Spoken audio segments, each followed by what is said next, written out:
Welcome to the New World Order. This New World Order will be a new society and features lots of changes. This new society is great for some and not so great for others. In the New World Order, you will learn to love to live more modestly. You do not need to own things when you can simply lease them from your loving government-approved companies. We will transform our current pollution-ridden cities to something much more beautiful, and you will love it. Life in the New World Order will be, different. In this new perfect world, cash will be illegal. Everyone will be issued a certain amount of global credits, which will be the only way you can buy and sell in the new society. These digital financial credits will also be tied to your social credit scores. Your credit scores will become your digital footprint and will be used to control your travel, what you can buy, where you can live, your energy usage, medical excess. Everything you do will be in a government database. This is great. You will be issued more credits if you are good and promote our new system. Citizens will be given less global credits if they ever criticize the New World Order. If you are non-binary, a demented can barely think, worship the devil, and help promote the New World Order, you will be greatly rewarded with extra credit each month. Since robots and AI will replace most jobs, you will have more time to play your favorite video games and watch more Netflix. This is so great.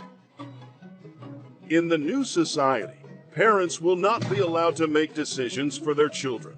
The government will raise your kids. Each child will be assigned a state-sponsored caseworker.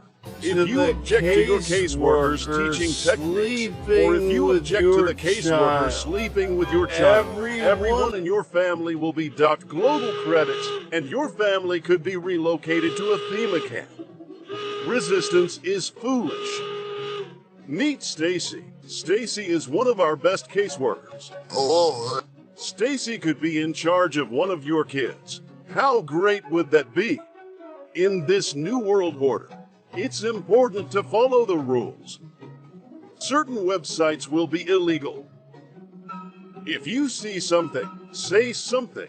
You as a citizen should report your neighbors if they aren't following the new rules. You have the power to make the world better. Caring, reporting, assisting, progressive, C-R-A-P, which stands for crap.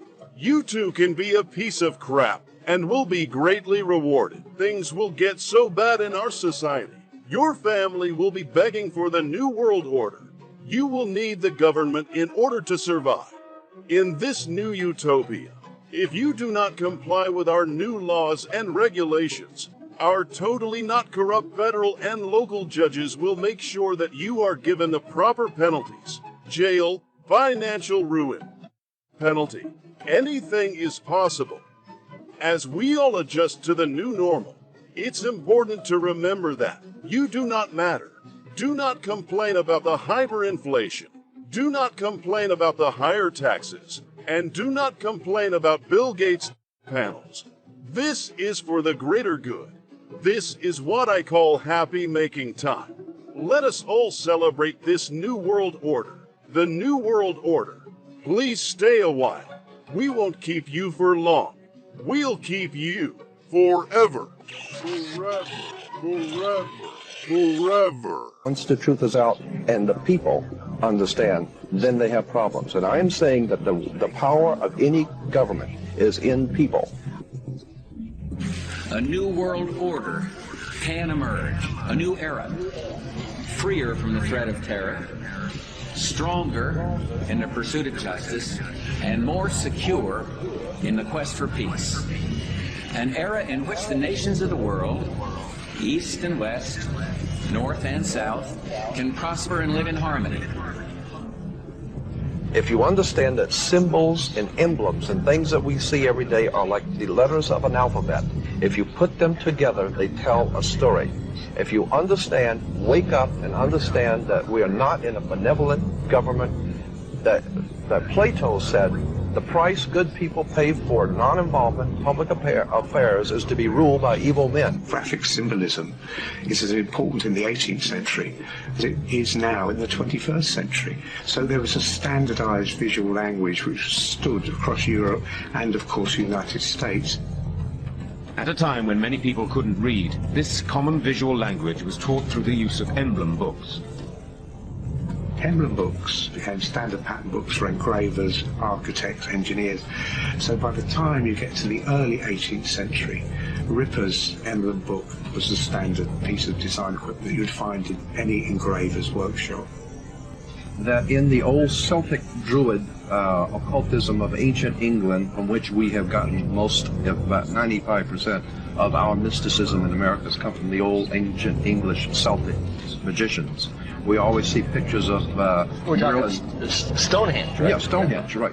Merlin the magician with his magic wands, and all the magicians always have their magic wands. Magic wands were always made out of holly wood. And Hollywood has been used for many years to manipulate your thinking, to explain mystical subjects to you, and to prepare you to accept certain mystical premises. A classic example, and I'm not in any way belittling the work, but it's very important to understand Steven Spielberg and George Lucas's work with the Indiana Jones and the Last Crusade, because you can't understand the Last Crusade if you don't understand the First Crusade.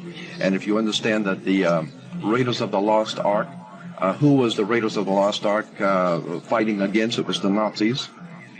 Interesting too, in the Star Wars, according to the Masonic reference works that you can get in any library, the Freemasonic orders of Europe said that there was a little ideologue, a little spiritual entity that gave the knowledge to what the Masons call our hidden masters.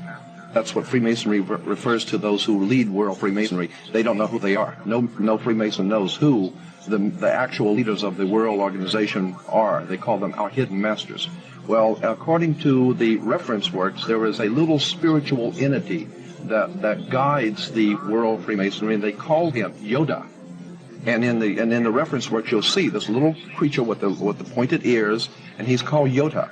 Yoda goes back to Judah, or Judah, which goes back into British Israel world Freemasonry, going back to the time of the founding of England, and that's why they're today called British. The British, it's a very big difference between being English and British. Brit is Hebrew for a contract or a covenant, and Ish means man in Hebrew. Therefore, British is the covenant man or man of the new covenant. So we're talking about Star Wars. So we're talking about Star Wars. We're talking about the evil empire and the Empire Yoda Strikes Back. And with the Empire striking back, New York is the Empire State. We're talking about the new empire of New World, America, striking back at Europe in 2 world wars to overthrow the old Roman dynasties in Europe to take over the world. So what we're saying here is that there is a war going on between gangs to see who's going to ultimately be on the top of the pyramid. After you have all the material things that you could possibly want in life, what is left to excite you? And for many people, the answer is power, global power. They became intellectually elite. They began to think that they had a plan that was better than anybody else's plan. They got the idea that freedom is dangerous. If you give people freedom, you know what? They're probably not going to use it wisely like we think they should. We are smarter than they are. And for their own good, we should rule them. Yes, the obelisk, you'll see the Egyptian obelisk here. The Egyptian obelisk points up to the top of the triangle or the top of the pyramid. We're talking about occultic forces. We're talking about the 5-pointed pentagram, which was used by satanic worshippers for thousands of years. If you take the 5 points off of a 5-pointed star or a pentagram, you have left in the middle a pentagon. That's why the United States has a pentagon. The pentagon is directed toward the North Star because, according to the ancient Babylonians, that's where you gathered power from the gods of the North in war. We're talking about sex, drugs, rock and roll, violence. We're talking about a concerted effort to manipulate the human beings of this country into a new order and a new world, and the people are going along with it, docile, and have not the And they say it faintest says idea. Novus Ordo Seclorum. That's Well, on. you know, that the really bill. interests me. That the term seclorum, you said earlier that meant secular. Word. Secular. Now, doesn't Secular. that secular really mean more than you know? Well, these anything people, else? think of themselves as gods. Eric. Well, but These are the new gods. But secular, if you ask a minister what secular means, he'll say the secular world and we Christians, meaning that it's a world, a secular world without the God that created us. Isn't that true? Yes. So what we're looking at is we're looking at a new God, a Luciferian God, a satanic God who will be the leader of the New World Order. So the New World Order is the New World Order without the old God of the Bible and with the new God, Lucifer, Satan. Now, And we you wanna take a look bring at out- the pentagram. We want to bring out one point here in relation to what he says. We're not talking about an evil genius somewhere in Bavaria. We're talking about America. Here is the New World Order. We are in the middle of the most diabolical conspiratorial movement ever developed on the face of the earth, right here in America. The 33rd Degree Council that meets in Washington, D.C. claims in their own literature to be the mother jurisdiction of the world, the mother council of the world. Manly P. Hall called them the most powerful organization in the land, that they ordain kings and shape the destinies of worlds. That's called power. In Africa, and the big game hunters in Africa for many years used to, when you go out to hunt the big game, you wouldn't go into the jungle to look for the big game. You would hire many of the natives to go out with cans and bottles and surround about a 10-mile circle out in front of you and work in, beating cans and bottles and screaming and frightening your prey, the lion or the animal that you're looking for, and he's your prey. And you keep closing in until finally whatever's out there comes out into the open and he's a sitting duck.